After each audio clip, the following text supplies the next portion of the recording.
I think that it's meant to be symbolic that the Avoxes all wear white. And if you're looking at this picture right here, like, well, she's not wearing white, it's because the movies did the Avoxes dirty.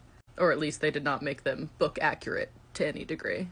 Because this is what the Avox looked like in the first movie. Lavinia, the one that Katniss recognizes as a woman that she had seen trying to escape when Katniss was back in District 12. But in the books, they are specifically described as young people in white tunics. And I've read these books a ton of times and never noticed that before. But on my super close read, when I saw they were wearing white tunics, my brain went off like ding ding ding. Because I worked in food service for most of my life, or most of my career. And there are a few exceptions, but most of the time, servers, waiters, waitresses, caterers, bartenders, anybody that has a forward-facing role in a restaurant or as a server, one of the biggest rules is don't wear white.